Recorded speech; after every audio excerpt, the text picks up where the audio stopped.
So for sure, I mean, what we're seeing in the New Testament model is that there is a standard of giving. Mm-hmm. We do give. Mm-hmm. We give to the local church. We give out of a heart of gratitude. We give out of not out of compulsion. Mm-hmm. Because in our giving, we're being obedient to the work of the gospel. Mm-hmm. Yeah, because we realize, like, even if let's say we're not paying the pastor's salary, let's put that aside, because there are many bivocational pastors. We still realize that there are utilities. I'm a bivocational pastor. We still realize that there are utilities that do need to be paid. The Yeah. building needs to be paid, the electricity bill needs to be paid. There's so many things that need to be paid. So we realize, like, okay, they're offering these services to us. We want to help them be able to offer those services by providing this income in order to pay for the building, Yeah. the utilities, whatever they need, that they can use that for. Yeah. I mean, but I see those are like modern problems. Because in the book of Acts, you see the church gathering in houses. Yeah. So people just open their houses up. Mm-hmm. And I don't know how it worked. I don't know if people had mortgages back then or anything like that, but people just opened up their houses, and they gathered together in their houses. I mean, I'm sure they needed food and stuff, and instead Oh, of yeah. providing money, they would just bring food. So they would But bring, we do see know. in like the book of Acts where people bring food, they bring the necessities, and at the same time we do see people bringing money and laying it at the feet of the apostles. For example, Barnabas, he sells his property and lays all the proceeds down at the apostles' feet, Yeah. right? And what we see in the New Testament talks about it being a good thing, but not because they were going to do a building project. No. Again, if the church requires a larger place to be able to gather and a building is required, then those are just one of the things that need to be dealt with among the elders. But the idea of using funds only to pay for like church projects, it's a very modern concept. It's a modern concept. In the New Testament, you see the tithe going first back to the people. For whoever needs help. For whoever needed help. Secondly, to pay for to help provide for the pastors. And then thirdly, for missionary work. So either to send missionaries or to help other churches in the regions. So it was always about the people and then the pastor and then missionary work.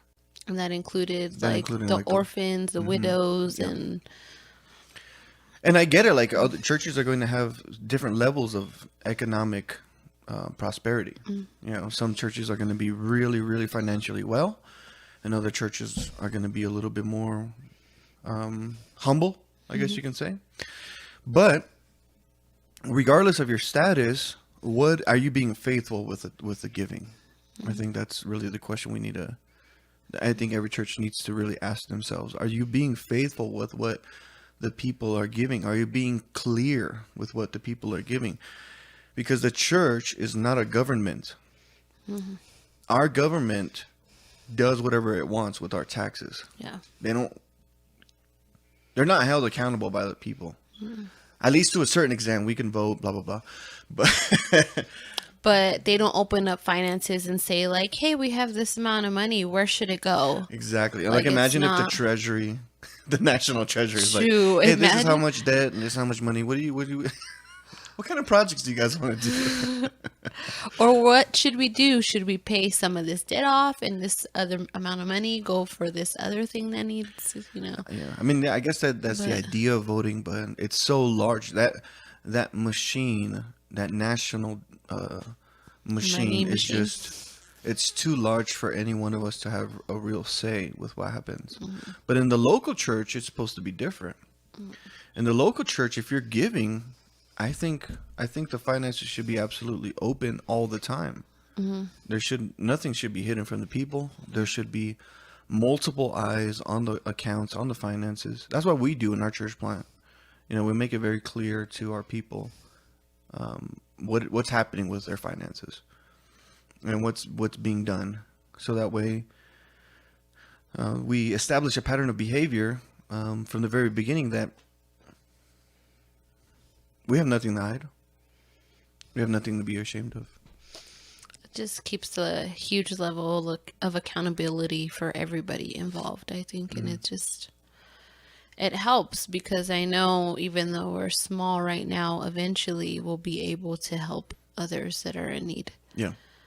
I mean, we already are. Our church, even though it's a small church plant, we're already helping homeless. You know, with the little that we do have, we're already engaged with a ministry that helps shelter homeless people, which I love about that. You know, But that was the whole point in the tithing, and I think that's what a lot of churches are missing, is the fact that there was tithing for, it was usually meant to be able to, yes, provide the income for the priest, but it was to help those that were in need within the church. at least it was supposed to. Yeah. And then if there was any other needs, they would have offerings, special offerings specifically for those other things that were, you know, those people that were in need, or the situation that, you know, something came up and they needed to fix something or whatever. They had special offerings for that. Yep.